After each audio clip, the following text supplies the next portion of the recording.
Servus Bananen, willkommen zurück bei mir im bayerischen Outback. Ihr seht heute mal wieder richtig gescheit aufgepackelt. Ja, das ist die Fortsetzung zum Wok-Kochen. Ihr habt es ja gesehen, wahrscheinlich, hoffe ich, wenn nicht, dann schaut es euch an, ist da oben verlinkt. Ich habe mich jetzt mal so ein bisschen ins Wok-Kochen reingefuchst und habe mit meiner selbstgebauten, wie soll ich sagen, Redneck-Wok-Station mir mal was gekocht und ausprobiert, ob mir das Spaß macht. Und ich habe euch ja damals schon gesagt, wenn mir das Spaß macht, rüste ich auf. So, jetzt habe ich mir das hier besorgt. Den Wok selber, den habe ich schon eingebrannt. Den legen wir mal zur Seite. Und den Rest stelle ich euch jetzt kurz vor. Geht mir um zwei Sachen. Erstens zusammenbauen und gucken, ob das was taugt, weil ich ja einfach immer was Gescheites haben will. Und das zweite ist, und dann kochen wir so schnell was mit dem Ding, damit wir sehen, dass man auch kochen kann. Hot Wok, der Pro 12 kW. Ich habe ihn noch nicht zusammengebaut, weil das möchte ich mit euch machen. Auch ein Zeug ist gescheit schwer, ist aus Gusseisen. Kriege ich jetzt auch so gar nicht raus. Machen wir ein bisschen sauber hier so. Das sind einzelne Teile, die bauen wir dann jetzt mal schnell hierher.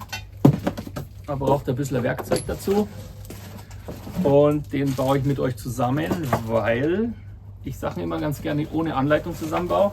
Jetzt werden die Mädels wieder sagen, die Männer immer ohne Anleitung. Na, der Hintergrund bei mir ist der, wenn sich jemand da Gedanken gemacht hat und man kann dieses Teil tatsächlich ohne Anleitung zusammenbauen, dann ist es durchdacht. Und wenn es durchdacht ist, kann es nur was Cooles sein. Das ist so meine Philosophie zu Anleitungen. So, die Schachtel da, du kennst es ja, die legen wir darüber, damit sie nicht verloren geht.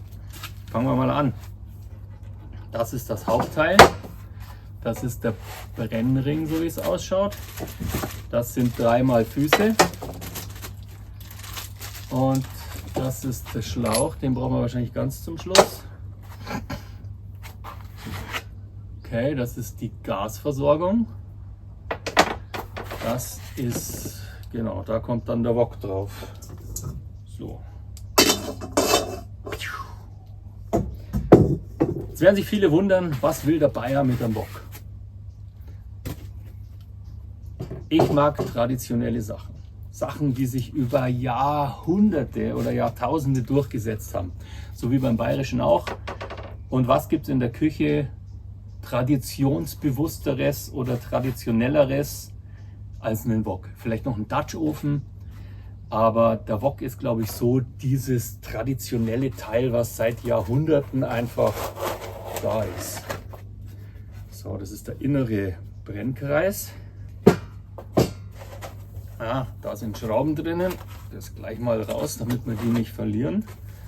So, 3 Schrauben, 3 Füße. Da noch was. Nochmal 4 Schrauben. Okay. Gehen wir auch darüber, dass nicht verloren geht. Das ist der Hauptteil an dem ganzen Ding, nehme ich mal an.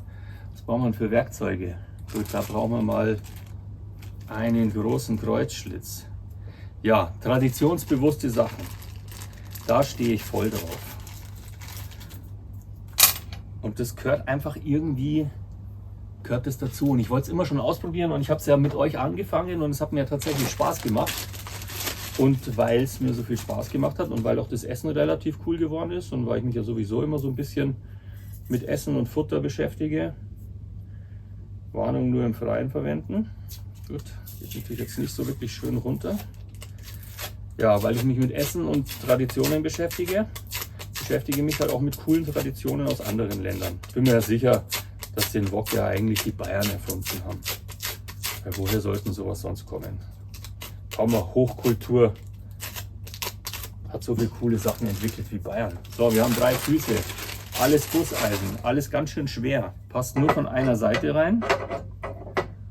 Heißt auf Deutsch, jemand mitgedacht. So, können auch nur diese Schrauben sein, weil die haben hier nämlich einen Sprengring und eine Beilagscheibe und eine Mutter und sind versenkt. Grundprinzip vom Wok kochen ist ja das, dass die verschiedene Temperaturzonen hat. Das heißt, die Pfanne ist in der Mitte super, super heiß und zum Rand hin wird sie kälter. Darum ist die Pfanne auch immer aus einem dünnen Edelstahlblech. Gescheit fest anziehen, aber nicht zu fest, weil nach fest kommt ab. Genau. Nächstes Teil, was mir gefällt, Dreibein. Ihr wisst ja, was sage ich immer? Dreibein kann nicht wackeln. Vierbein kann wackeln, Dreibein kann nicht wackeln. Und zwar nie, egal wie kurz ein Fuß ist. So, dann haben wir noch diese Einheit. Diese Einheit gehört mal mit Sicherheit nach außen und die Hebel dann mit Sicherheit nach oben. Und bei Gas ist es ja so, Gas muss ja gleichzeitig etwas Luft ziehen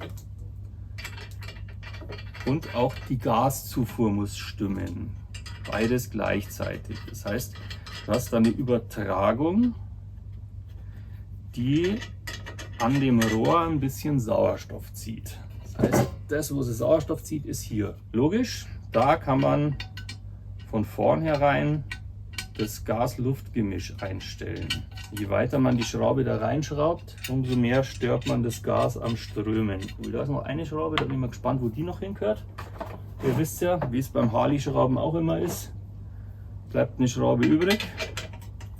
Ist natürlich doof. Alles schön handfest. Und als nächstes kommt das Teil hier rein. Wahrscheinlich so ein bisschen fliegend gelagert. Ja, genau. Und die Schraube gehört dann abschließend hier noch rein. Also bisher ist es hier für jeden machbar. Ich habe schon mal ein Video extra über so Brenner gemacht. Das verlinke ich euch vielleicht da oben, für den es interessiert. So schaut das schöne Teil jetzt aus. Hat was. So ist mal mit Sicherheit zu und so ist offen. So wie es bei jedem anderen Ventil halt auch ist. Gegen die Fließrichtung des Inhalts ist zu bei einem Ventil. Mit der Fließrichtung des Inhalts, also des Inhalts des Rohres, ist offen. Dann haben wir noch den schönen Ring hier. Ah ja, der hat so einen Bajonettverschluss, damit man den nicht rausschmeißen kann versehentlich. Haben wir jetzt noch das letzte Teil. Das ist der Versorgungsschlauch. Bei dem müsst ihr immer aufpassen, weil bei Gas ist es immer so, das Gewinde schließt in die andere Richtung als normal. Da machen wir es wirklich nur handfest so. Was ich gerade merke, was schön ist, es ist alles die gleiche Schlüsselgröße. Ich denke mal, also die werden wir auf jeden Fall auch ausprobieren, aber ich glaube, ich hole mir da eine größere Pfanne. Cooles Teil. Also, wie gesagt, wer sich auch für das Ding interessiert, Hot Wok, ich verlinke euch das unten. Bin mal gespannt, was das so taugt im Dauertest. Gefällt mir. Ein bisschen Gas. Jetzt habe ich natürlich kein Feuerzeug da. Ja, Feuerzeug. Aber Feuerstahl stelle ich mal ein bisschen weiter weg von mir. Beim ersten Anmachen ist mir das immer so ein bisschen unheimlich. Schauen wir mal. Das gibt mal richtig Gas hier, das Teil.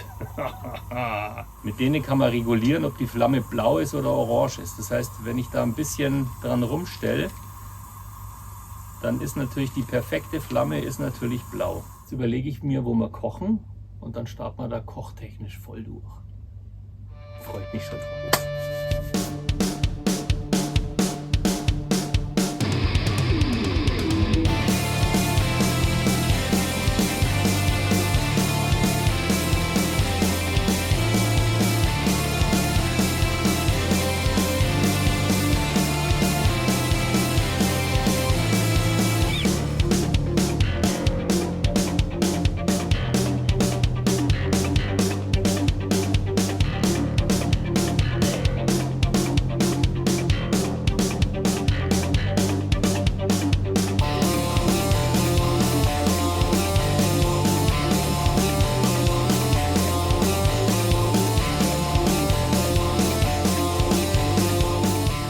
Eintopfgerichte. Das heißt, ich mache erst die Nudeln, dann tue ich die raus, dann tun wir sie zur Seite, dann kochen wir im gleichen Topf und danach tun wir die Nudeln wieder dazu.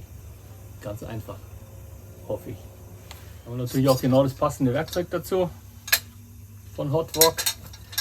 Bei denen gibt es einfach alles. Ja. So, jetzt müssen wir halt ein bisschen warten, das müsst ihr euch gedulden.